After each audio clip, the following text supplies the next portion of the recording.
Next to the war in Ukraine, the country's air force says Russia has launched its largest single drone and missile attack since its full-scale invasion 3 years ago. Officials say 728 Russian drones were fired into Ukraine overnight.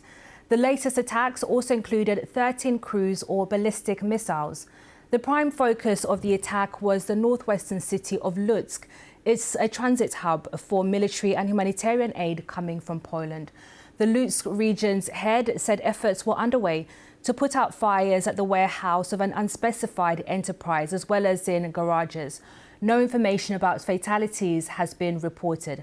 However, several civilians have been killed during the overnight attack in the eastern and southern regions of Ukraine.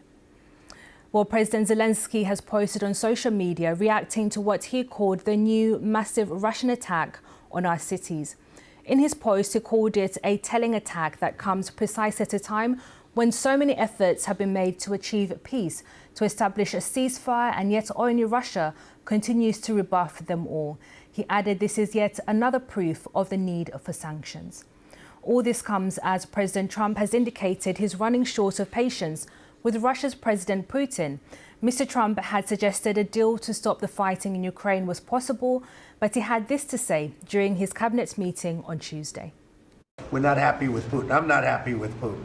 I can tell you that much right now, because he's killing a lot of people. We get a lot of bullshit thrown at us by Putin, for you want to know the truth.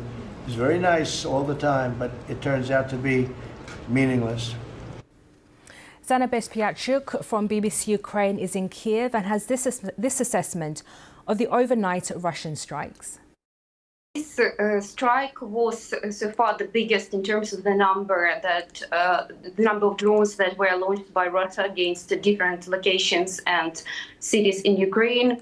It looks like this strike was basically focused on the critical infrastructure of Ukraine and military infrastructure.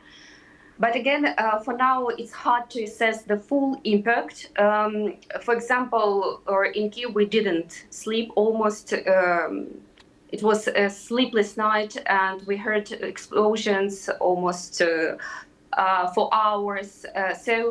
But again, we already learned to differentiate a bit when the impact is mostly focused on the residential areas and when it's more about the targeting of the infrastructure. So it looked like this attack was directed against the infrastructure.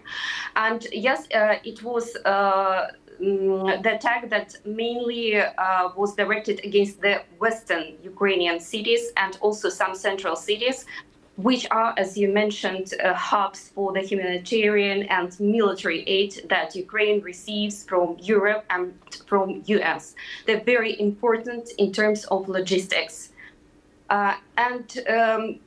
We again see that Russia already is making even worse attacks than it was expected, because previously there was such an opinion that if it uses around 500 drones against Ukraine within one night, it won't be possible for Ukrainian air defense to cope with that. And we had that night already 728 drones, which much more, and it's a matter of life and death for Ukraine now, whether it gets more interceptors for Russian drones and missiles, and whether it gets more anti-air defense systems.